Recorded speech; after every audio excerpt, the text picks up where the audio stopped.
it in crowds. There will come a time where if people hold on to 1/10 of what they have been commanded, they will be saved. What if I told you that 1/10 of Iman today is enough? A person will sell his religion for something so small of this world. Think about how hard it is to truly have a fully halal income today. What if I told you that there would come a time where saying La ilaha illallah is enough? Or just your basic salah? And what if I told you that 1/10 of Iman today is enough? There are certain texts, subhanAllah, that if you read when the Prophet ﷺ is talking about the Day of Judgment and the signs of the Day of Judgment, if you don't contextualize them, then you can either walk away from them very complacent or very scared. And subhanAllah, this first segment, bidnillahi ta'ala, that we're going to be going over in this next theme, it actually leads up to a hadith that I was asked, subhanAllah, coincidentally by our brother Yaqub Ira, who is still in prison. May Allah subhanahu wa ta'ala free him, Allahumma ameen, if it was authentic, because he came across it in one of the books in prison. But before I get there, when we spoke about knowledge disappearing, ilm disappearing, one of the main points about knowledge disappearing is that it's not that Allah subhanahu wa ta'ala takes it quickly. Allah does not strip it away from the people. And that's one of the main points the Prophet ﷺ was talking about. But Allah subhanahu wa ta'ala allows for the scholars to die one by one until no scholar remains. And so it's not a stripping away, but it's a decay. And the same thing is true for ad-deen, for the religion itself. And so the next part of this is taking what the Prophet ﷺ spoke about in terms of ilm dying and speaking about deen itself, the death of religion as a whole, because there are parallels between those two things. In the same way that information doesn't disappear, that you will still have mushafs, decorated mushafs, you'll still have libraries with all sorts of books, you'll have online databases, you'll have information at a scale that you've never had it before, but knowledge has disappeared. Islam as a religion does not necessarily disappear. People calling themselves Muslim does not necessarily disappear. And I'm not making mass takfir of people. I'm talking about the hollowing out of the religion as well. So the religion itself remains, but it becomes what? It becomes culture. It becomes identity. Or it becomes comfort. Or in some cases, may Allah Azza wa Jal protect us, it becomes a commodity. It becomes something that you can actually trade. But what it's not is its original purpose, which is haqq, truth, right? So the purpose of religion disappears while religion remains, in the same way that ilm disappears while information, the appearance of ilm, the appearance of knowledge, remains. And one of the reasons why I want to make this particular transition is because of how closely ilm and deen are connected in our epistemology, knowledge and faith. Allah Azza wa Jal refers to the deen as ilm. And Allah subhanahu wa ta'ala says, وَلَئِنِ اتَّبَعْتَ أَهْوَاءَهُمْ مِنْ بَعْدِ مَا جَاءَكَ مِنَ الْعِلْمِ. If you were to follow your desires after knowledge has come to you. Allah Azza wa Jal says, فَاعْلَمْ أَنَّهُ لَا إِلَهَ إِلَّا اللَّهِ. Know that there is no God but Him. When Allah Azza wa Jal tells us the story of Ibrahim alayhi salam speaking to his father, Ya abati inni qad ja'ani min al-ilmi ma lam ya'tika fattabi'ni ahdika siratan sawiya. Oh my dear father, there is knowledge that has come to me that has not come to you, so follow me and I will guide you to the right path. And so the point is, revelation itself is framed as ilm. And so when we talk about the loss of ad-deen, and this is a large genre in the ahadith of Ashrat al-Sa'a, a large genre in the ahadith of the signs of the hour, how does this happen, right? In many ways, you look at the trends of Islam and you look at the trends of religion as a whole. And Islam tends to be the last to go. And subhanAllah, this is actually the case in every facet of religion when you're talking about law, scripture, practice, congregational attendance, right? Islam is always like holding on longer than others do, and it survives longer than other religions do in a society because it has more to it. It has more to it. It's harder to manipulate because of just how clear it is. right? You really have to be dishonest in order to subvert its authority. And so people hold on. And so you'll see that if overall religious attendance is declining, the Muslims are still a little bit better. You'll see that if society is this way, the Muslims are just a little bit better. And of course, it varies from category to category. However, what's happening to religion in the 21st century, and what is the trend of religion? Religion is becoming secularized to a point that the fastest growing religion in America is called what? If technically it would be Islam if you're talking about organized religion, but they call them the nones, right? It's agnosticism. It's, yeah, there's a God, but religion is vibes and how I feel, and I like this part and I like that part, and I can mix a little bit of this and mix a little bit of that, and I can access and appreciate this particular text from this religion, and so I can mix some of this and mix some of that. And so ilm is actually what governs the objective nature of religion. Does that make sense? It's the ilm, it's the yaqeen in the ilm, the knowledge system itself that allows for the deen to remain protected. Otherwise, Allah Azza wa Jalla says, وَلَئِنِ اتَّبَعْتَ أَهْوَاءَهُمْ, right? Oh, أَهْوَاءَكُمْ. Or if you follow your desires, right? Then the self leads and not submission, which is what Islam is meant to be. So religion becomes aesthetic, it becomes feel good in its nature.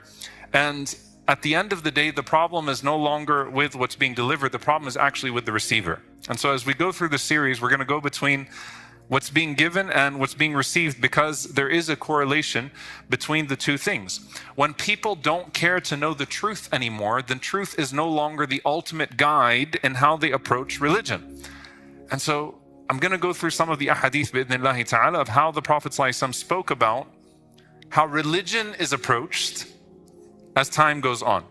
The first hadith, the Prophet ﷺ says in Sahih Muslim, بَادِرُوا بِالْأَعْمَالِ, hasten to do good deeds. فِتْنَةً كَقِطَعِ اللَّيْلِ الْمُظْلِمِ, before tests and trials come to you like pieces of a dark night.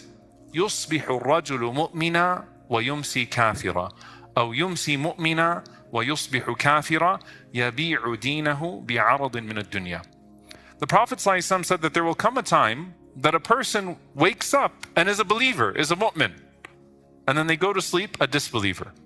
Or they go to sleep a believer, but they're already a disbeliever by morning, and a person will sell his religion for something so small of this world, will trade his religion for something so small of this world. Now, is this talking about the individual or the community? If you guys want to pray Isha on time, you're going to have to interact, because I have a lot of material to cover. Is this talking about the individual or the community? Primarily, it's talking about the individual, right? A person will go to sleep a disbeliever, wake up a believer, or vice versa, right? So you wake up and you're like, I'm a mu'min today. I'm a Muslim. Now, two things can happen in the process when you start to break this hadith down. One is that the fitan that hit of trial and tribulation, like Dajjal type fitan, are so hard, or the Gaza-like tribulations are so hard that it causes you to question your faith.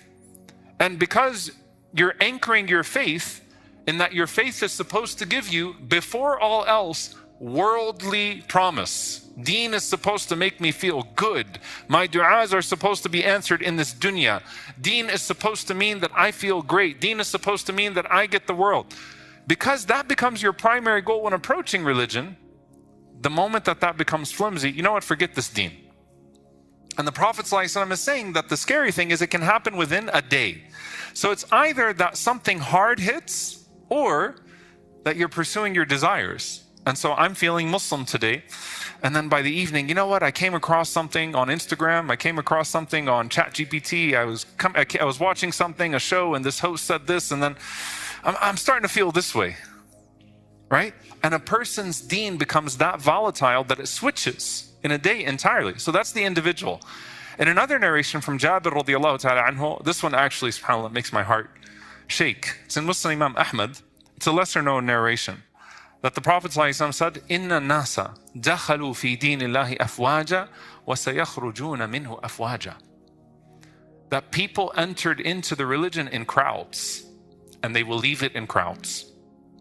So this is talking now about the community element, right? That just as mass conversion is possible, and you saw so much happen in the span of less than 2 decades in the life of the Prophet ﷺ, because the first few years obviously were the private da'wah, and then even if you take the whole Meccan decade afterwards of persecution and not being able to actually, pronounce the religion the way that he did, sallallahu alaihi wasallam. But just like you can have these mass entrances into Islam, you can also have these massive exits from Islam too. Now, every generation interprets this hadith in accordance with their circumstances. So the Sahaba, when the Prophet ﷺ died, they looked at ridda, they looked at the waves of apostasy of people leaving Islam, and they said, this is it, right? Following these false prophets, you have Musaylama here, you have Sajah here, you have Tulayha here, and so on and so forth, right? But every generation has to kind of look at this hadith and say, there's something that the Prophet ﷺ is telling us about a behavior here, right? That sometimes you get too excited about the win and you pay less attention to the loss, the potential loss. And one hadith is not just showing the individual versus the community, one hadith is showing the speed of individual collapse. Like it can happen from morning to evening. وَنَسَأَلُ اللَّهَ ثَبَاتٍ. May Allah give us firmness. And the other narration is showing us what? The scale of the community coming in and coming out. And subhanAllah, when you see people not يدخلون but يخرجون من دين الله أفواجا, right? Leaving the religion of Allah subhanahu wa ta'ala in signs, then that's the sign, or in large numbers, then that's a sign of the opposite of Nasr, the opposite of victory coming from Allah Azza wa Jal, right? That's a sign of destruction. So mass entry into Islam is a blessing that happens usually because sweetness is discovered. Mass exit from Islam, right, can happen for a few reasons, but one of the most dangerous ways is when Islam is inherited, but it's not internalized, right? And that's when Umar radiallahu ta'ala anhu, who worked so hard to become Muslim and to stay on Islam and to spread Islam, what did he say? I fear, إِذْ نَشَأَ فِي الْإِسْلَامِ, when a generation grows up in Islam, مَنْ لَا يَعْرِفُ الْجَاهِلِيَّةِ, and they don't know the days of ignorance. So they didn't work for the religion, and so they take it for granted, so they don't care for it enough, they don't cultivate it enough, right? And so they find themselves in a case where they can lose it. Now let's get back to the individual part of this, how Islam can become lost at this scale and this speed. Remember, the end of days are similar to the end of the period of Ahl al-Kitab before Dukhul al-Islam, before the Prophet ﷺ came. And if you remember in Jahiliyyah, in the narrations of Ibn Abbas radiallahu ta'ala anhuma, and of what Hassan al-Basri rahimahullah says about وَمِنَ النَّاسِ مَنْ يَعْبُدُ اللَّهَ عَلَى حَرْفٍ, that there are people that worship Allah on an edge, that كَانَ الرَّجُلُ فِي الْجَاهِلِيَّةِ, that a man in the days of Jahiliyyah would worship this sanam, al-hajar, this particular color of a rock and this particular idol. And then if he didn't like it, he simply moved on to another idol. So they would switch out idols very quickly. That happens in one of two ways. Either like aesthetically, like I like the way this idol looks, I'm kind of feeling it, or now I'm feeling like I need a change. I'm not getting good vibes from this idol. Let me go ahead and set up another idol now to give me good vibes. Or like, I tried this one for a while. SubhanAllah, look how destructive our relationship with dua can become. I tried this one for a while, and this idol was an idol for fertility, to have children, and I didn't have a child for a year. So let me go set up another idol and see if this one gives me a child. Right? I was afraid of bankruptcy, and this idol was supposed to give me wealth, and that didn't work. You see how destructive the relationship with dua can actually become, by the way, when you start putting your boundaries on dua and your own timelines and your own expectations. So people would switch idol to idol. So there's a theological component to that too, that you live in a time where people would switch. One day I'm a Muslim, the next day I'm a Buddhist, the next day I'm this, the next day I'm that, I'm doing Kabbalah one day, I'm doing this one day. There's like a sophisticated theological element of this. And then there is a, moving on from religious practice to religious practice. But what you will pay attention to is that every idol served a purpose, and that purpose was never haqq. That purpose was never truth. Right? It was tribe, it was fear, it was fertility. And if you read about the trajectory of modern religion, it's spiritual consumerism. It's literally spiritual consumerism is what it's called. And so I'm going to borrow the calm of the Buddhists and the chosenness of the Jews, and the aesthetics of the Methodists, and some of the verses of Quran, from Islam, and some sayings from the Prophet ﷺ. I'm going to mix it all up. Whatever serves me in the moment, I'm going to do that. That's what modern spiritual consumerism becomes. I like what this guy is saying. I like what this preacher is saying. I'm going to take this. I'm going to take that. So truth no longer becomes the qibla, no longer becomes the orientation. And that is a return to idolatry in a different form. It's also important to understand that a person doesn't abandon religion only by rejecting it. In fact, Allah Azza wa Jal mentions وَيَبْغُونَهَا عِوَجًا, that abandonment usually comes through twisting and distortion, right? Not outright rejection. And so once religion no longer is about truth, then it's a tool, and you effectively become the God that's shaping religion in your way. So faith becomes cultural, is what the Prophet ﷺ is speaking about. And of course, when Islam becomes cultural, then it can be lost culturally as well. So if Islam is only holding on by culture, then it also can become lost culturally. Hence the hadith of Hudayfa ibn al-Yaman radiyallahu ta'ala anhu. It's narrated in al-Hakim, who grades it as authentic, as does al-Dhahabi and al-Albani. Some of the scholars say the narration is mawquf. It's a saying of Hudayfa and not from the Messenger of Allah sallallahu alaihi wasallam. But again, al-Hakim rahimahullah has it as a hadith of the Prophet sallallahu alaihi wasallam. From Hudayfa radiyallahu ta'ala anhu, قال رسول الله صلى الله عليه وسلم يدرس الإسلام كما يدرس وشي الثوب حتى لا يدرى ما صيام ولا صلاة ولا نسك ولا صدقة. He said that there will come a day, or Islam will wear out the way that a garment wears out, until people won't know what fasting is anymore, what prayer is anymore, what pilgrimage is anymore, and what sadaqah is anymore. And the Prophet ﷺ says, وَلَيُسْرَى عَلَى كِتَابِ اللَّهِ عَزَّ وَجَلْ فِي لَيْلَةٍ, that the book of Allah will be taken away at night, فَلَا يَبْقَى فِي الْأَرْضِ مِنْهُ آيَةٌ, and there will not remain on the face of the earth an ayah. So this is obviously talking about at the very end, when the Quran is now taken away. So first it was the people of Quran are taken away. Now the Quran itself is taken away. And the Prophet ﷺ said that there will be some people who will be left, طَوَائِفٌ مِّنَ النَّاسِ الشَّيْخُ الْكَبِيرُ وَالْعَجُوزُ, an old man and an old woman, يقولون أدركنا آباءنا على هذه الكلمة لا إله إلا الله فنحن نقولها. We remember that we used to hear our fathers saying La ilaha illallah. We're cultural Muslims. They said La ilaha illallah, so we kept saying La ilaha illallah. This is the equivalent of we didn't eat pork because our fathers were Muslim, or we have Muslim names because our fathers were Muslim, or our mother named us Muslim names because my uncle converted to Islam once upon a time. This is the equivalent of that, right?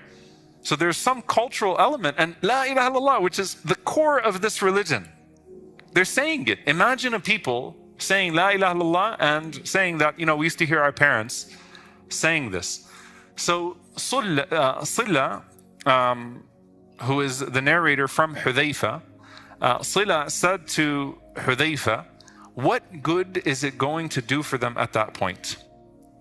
Right? ما تغني عنهم لا إله إلا الله وهم لا يدرون ما صلاة ولا صيام ولا نسك ولا صدقة فأعرض عنه حذيفة. So Hudayfa turned away from him. He said, what good is La ilaha illallah going to be for them at that point? Hudayfa turned away from them. ثم ردها عليه ثلاثة. And then he said to him 3 times. He said that all of that, كل ذلك يعرض, every time he turned towards him, he said to him, يا صلة تنجيه من النار. يا صلة تنجيه من النار. يا صلة تنجيه من النار. Oh Sila, it will save them from hellfire. If that's all they know at that point and they're holding on to it, it'll save them from hellfire.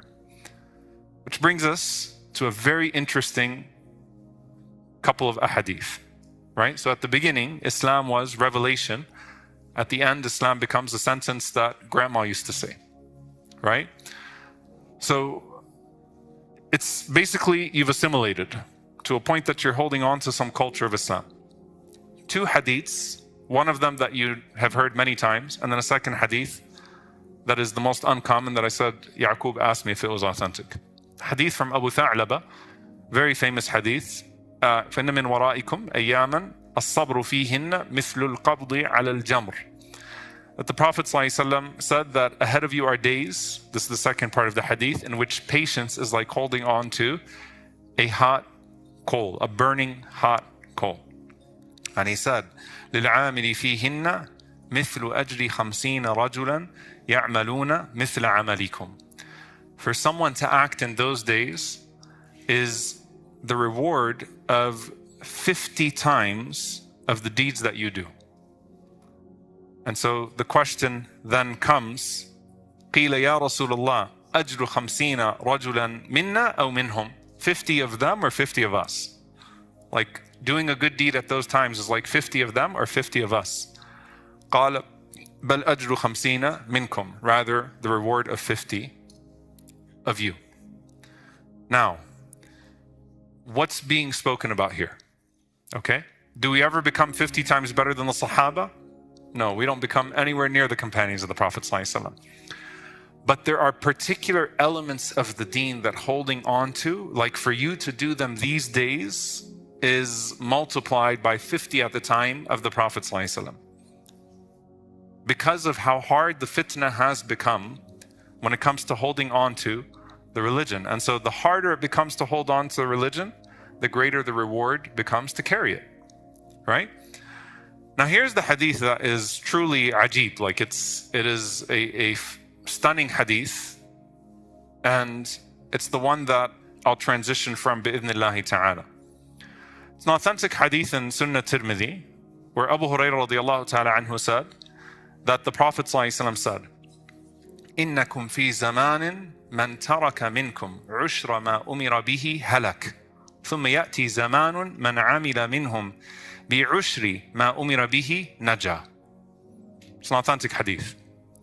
The Prophet ﷺ said that you are in a time, who's he speaking to here? The Sahaba, right? He says you are in a time where if you abandon 1/10 of what you have been ordered, you will be ruined.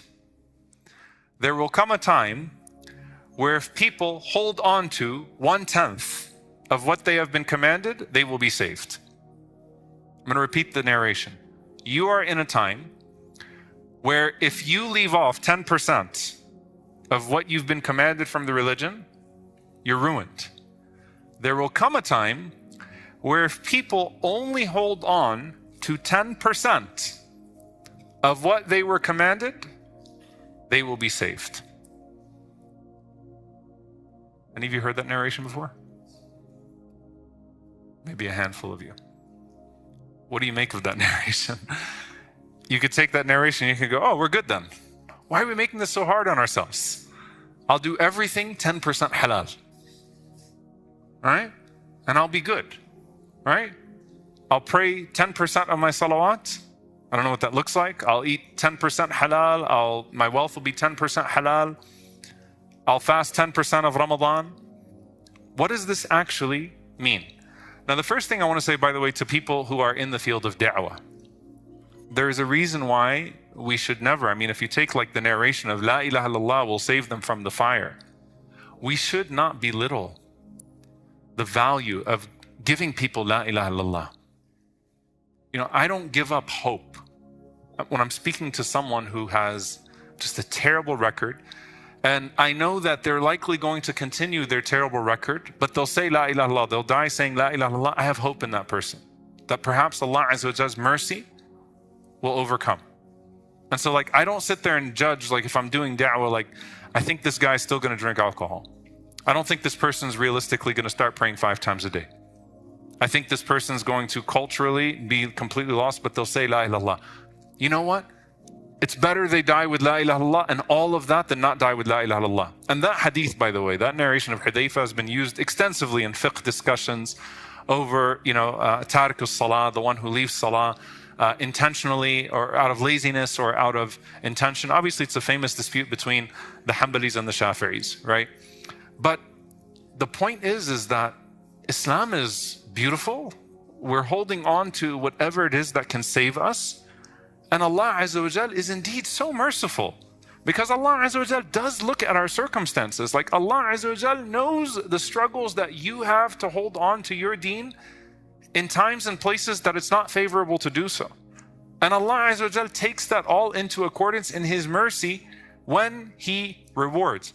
However, what the ulama speak about with this hadith is that this hadith is not talking about a person abandoning their obligations or abandoning what they've been commanded.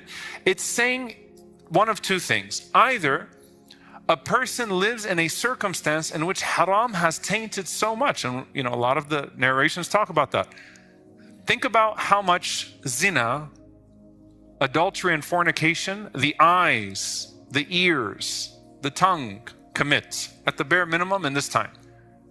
Think about the normalization, right, of pornography that can break through, algorithms, right, to where all the protection in the world is like you can't get away from it.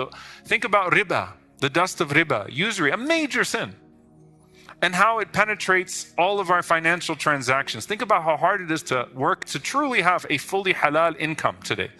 Think about the cross-contamination that probably happens with some of your food.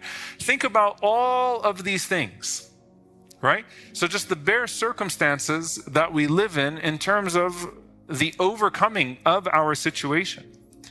And so this is referring to that, or it's talking about under persecution. Some of the ulama mentioned that, and an explanation of this is under persecution, that there's some people that under persecution, let's just look at our Uyghur brothers and sisters, right? And how they're forced in Ramadan to eat pork or to drink something, right? In their internment camps. Like you think about the torture in Bashar al-Assad, Syria, which we so quickly want to forget, of Muslims that were forced to do certain things in prison. So it's either the heat of persecution that's being spoken about and what comes under that persecution, or it's the circumstances being so terrible in terms of the tainting of everything by haram that you can't escape it in any way.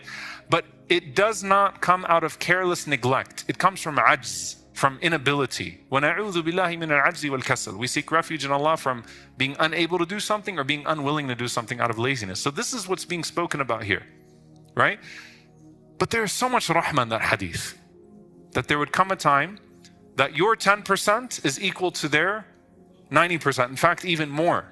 Naja, you would survive, you would be saved with your 10%, whereas they would have been destroyed if they left off their 10%. You have the hadith of Abdullah ibn Amr ibn As radiyallahu ta'ala anhuma, who said that for me to do a good deed after the death of the Prophet ﷺ is twice as beloved to me as doing a good deed when the Prophet ﷺ was amongst us, because when we were with the Prophet ﷺ, all we thought about was the akhirah. We didn't think about the dunya, but now the dunya has overcome us, right? To where there's something about how motivated you were in the presence of the Messenger of Allah ﷺ. Like if Jibreel alayhi salam motivated the Prophet ﷺ, right? And he would read more and do more, then what about the Prophet ﷺ with the Ummah, right? They would read more, they would do more, and they would naturally be incentivized towards good.